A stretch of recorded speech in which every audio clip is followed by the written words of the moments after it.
In our last lecture, we introduced you to the Ritz series, and we showed you how we could use it to solve this problem of a bar in extension with a mass at the end. And we derived a one-term Ritz model. We derived these equations for an arbitrary-sized Ritz model, and we showed you how to use that to calculate the natural frequency of the system if we had a one-term Ritz model. In this lecture, we'll talk about a case where we let the model have three terms. So we'll solve this in Matlab, we'll do everything there. And let's consider the case where this system is a kind of a bell. So say we have a steel bar, and on the end we have some kind of a plate or a cup, so that sound waves will then propagate off of here. And we're interested in the sound that this will make. It's like a kind of a bell. And we can see how that would be affected by the mass, the size of the mass, and things like that. So we'll set things up non-dimensionally, but we'll let the mass at the end be 1/2 the weight of the bar. And we'll use material properties for steel, make this 12 inches long, and we'll see what we get. So all of this is in a Matlab function Ritz bar example that's on the course website. All right, so if we take these functions that we derived, and we have a 3x3 system, we can plug in numbers. We got the 1/3 earlier here.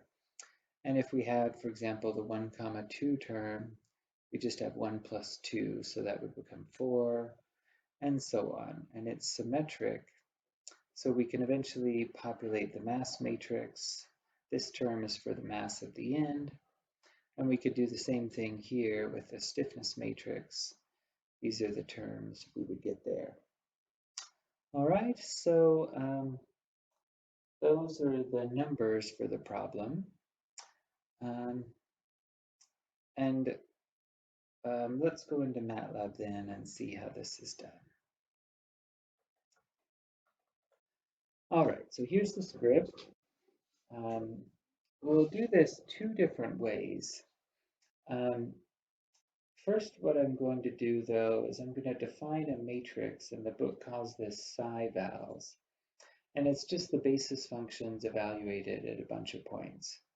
So if we let x over L go from 0 to 1 with 101 points, we can create each of the psi vals functions and store them in the columns, and they're just x over L to the m power, right? We can also build our mass and stiffness matrices using those formulas that we just found. So here they are here. We have everything but the rho AL and everything but the EA in this formula. All right, so all this is just typing those functions into Matlab. And if we run that, we'd have our mass and stiffness matrix and be ready to go. Let me also, though, cover another way we could do this, because for more complicated basis functions, this will be really helpful.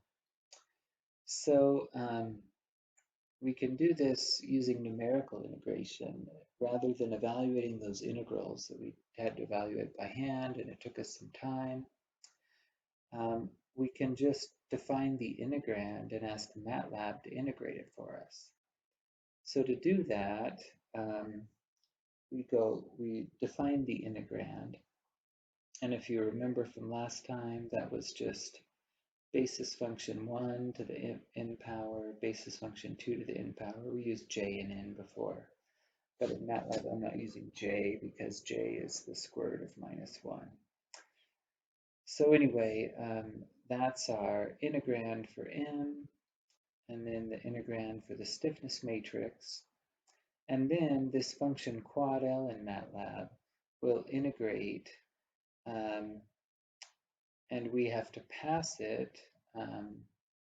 It will integrate a function that we pass from 0 to 1. So we define the bounds of the integration. So we're integrating from 0 to L, but we're using x over L non-dimensional here.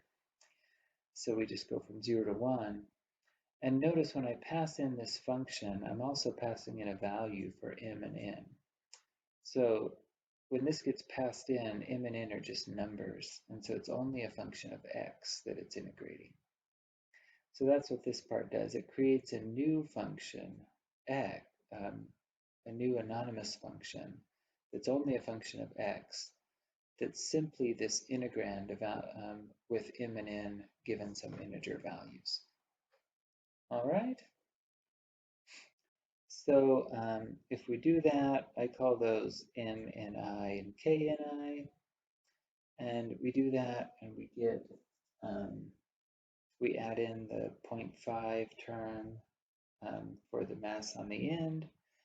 And what we'll do is we'll look at how those compare with what we got analytically, and then we'll find the modes of the analytical ones, but we could use the numerical integration ones if we want. All right, so let's take it to that point. So if I select that, hit F9, we run it, and I didn't spit out the M and K matrices, but notice the difference between the analytical and the ones we got from numerical integration is practically 0. If we look at N, right, it has the pattern that we're expecting. It's 1/2 plus, the 1/3, 1/4, 1/5. All right. So that has what we expect. We have the mode shapes now and the natural frequencies we've just derived. All right, let's, before we go on, let's just test something. If we turn this off, we'll be back to the solution. Well, turn it off in both cases. We'll be back to the solution where we don't have the mass on the end. And remember, the natural frequency in that case was pi over 2, right? So if we rerun this one more time without that mass on the end, let's just see. Okay, here's the answer that we get. So pi over 2, we had it up above, it's 1.5708. The answer we get for mode 1 is now 1.5709, so accurate to 4 digits and almost to 5, right? And that's using nothing but these simple polynomials. We could do this all on the back of a large envelope, right? So, so we're getting good results. We'll put the mask back on. And let's look at what we get for mode shapes. So to do this, we have to recognize, as it says here, that for mode 1, if we had motion only in mode 1, we would have, well, let's just go back here and just review really quickly.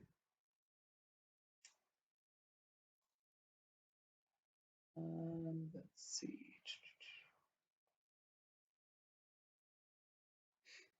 All right. So if we had motion in only one mode, what would we have? Well, our q's, the u is equal to psi, a summation of the psi's times the q. And this can also be written as the matrix psi vals times a vector of q's.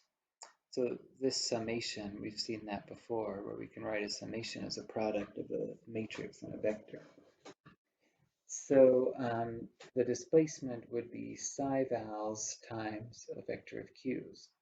And if we're talking about motion in the first mode, then we would replace these q's with the first mode vector. So basically, we're adding up all of the basis functions times their respective modal amplitudes, or times their respective amplitudes. So anyway, that tells us that the mode shapes in physical coordinates is just equal to psi vals times phi.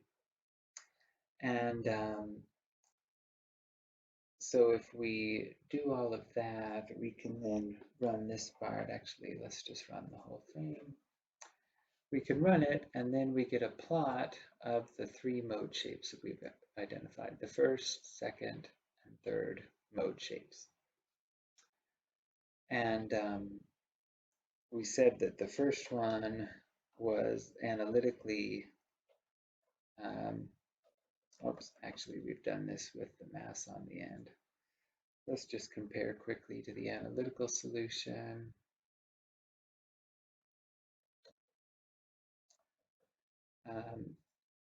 So if we run that again, there's the case with no mass on the end. And we can add a line for the analytical solution, which we said was sine of pi times x over L over 2. And x is already x over L. Let's make it black so we can tell it apart. And there's the analytical solution. It looks like these mode shapes might not be normalized quite right, or actually this one, analytical one, isn't actually mass normalized. So there's a little bit of difference there, but otherwise you can see that they look exactly the same. All right, so there's the mode shapes. Now, last of all, let's see about the response here. What can we do with the response? We will switch over to the tablet where we will write some things out.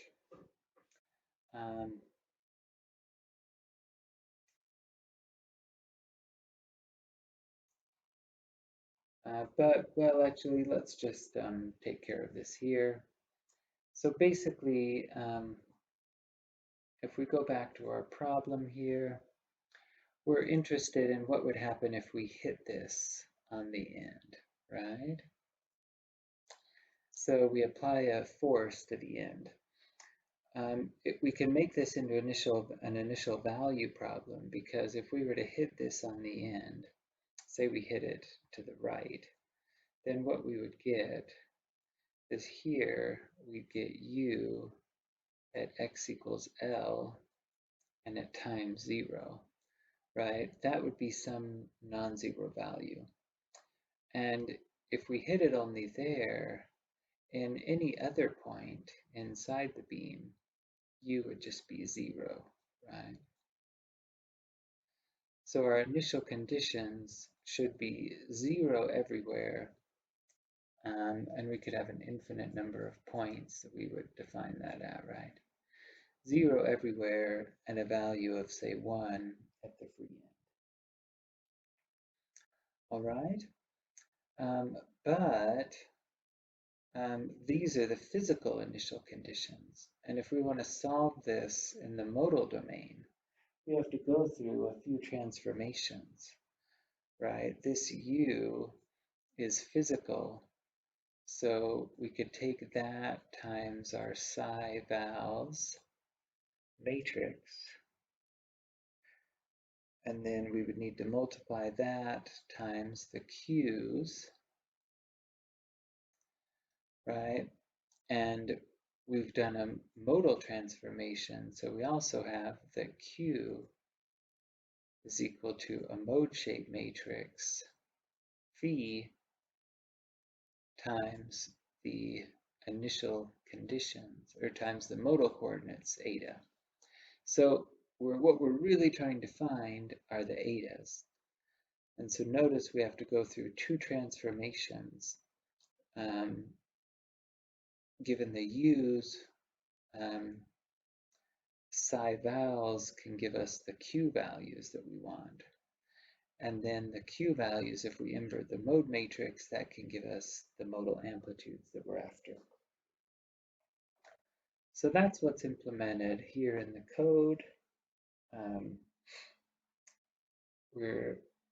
And I've assigned material properties, so we'll make everything dimensional.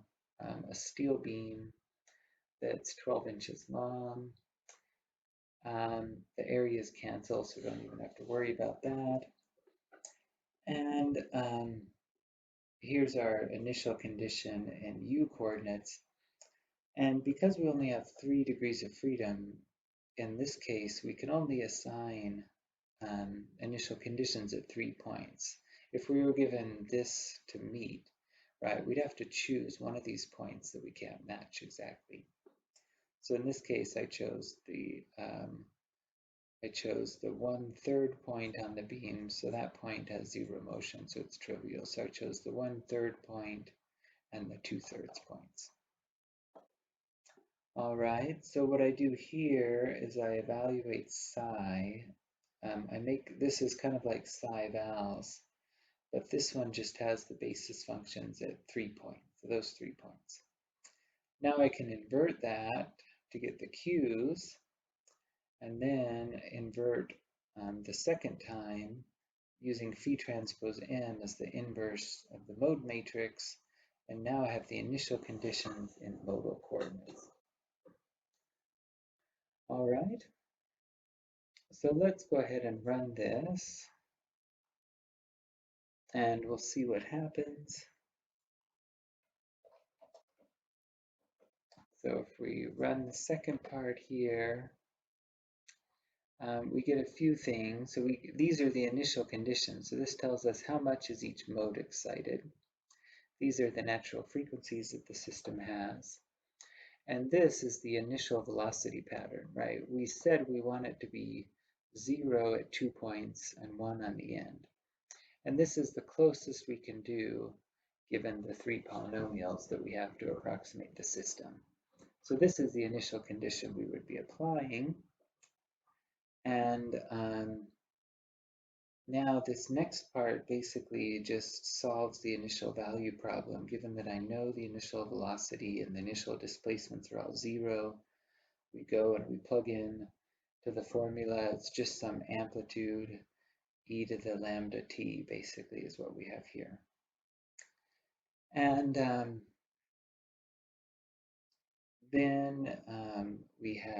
then we go back to physical coordinates.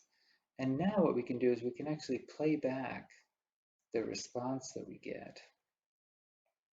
So we got a response.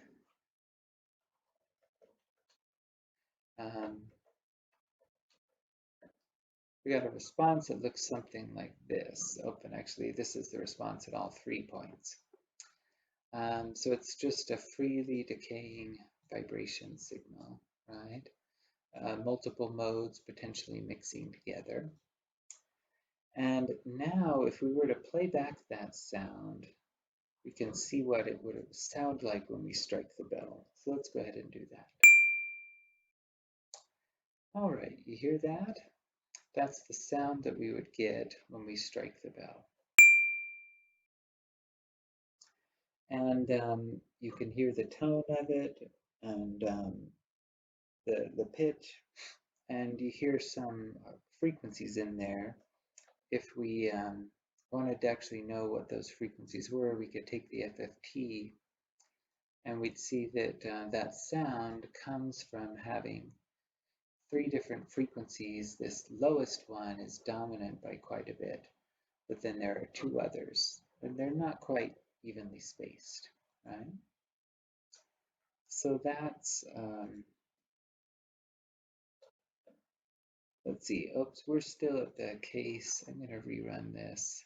So that's the case where we don't have any mass on the end. Let's see how that, let's play that one more time and let's see how that changes if we add mass. All right, we got that in our memory. Now if we run this first part, we add the mass on the end. Yep, it's on there. Now if we run this again, the initial velocity pattern is the same, and we can rerun the sound. And notice the pitch went down quite a bit, right? That mass lowers the natural frequencies quite a bit. And we get a very kind of a pleasing sound, right? Not a bad little bell, right? And we already saw the FFT of that. If we look at that, now we get kind of more of a decay, so it tends to favor the lower frequencies a little more by having the mass on the end. And you get kind of that richer, deeper sound. So, so that is our solution with the Ritz series. We found the natural frequencies, we found the mode shapes, and we solved an initial value problem, all using the Ritz series. So not too hard to do this, just a little bit of code. And again, using Matlab, we could even save ourselves a lot of the work that we have to do in setting up integrals and evaluating them and everything. So this is a powerful method for modeling systems, and one that we can use quite a bit. All right, that concludes things for today. We will see you next time.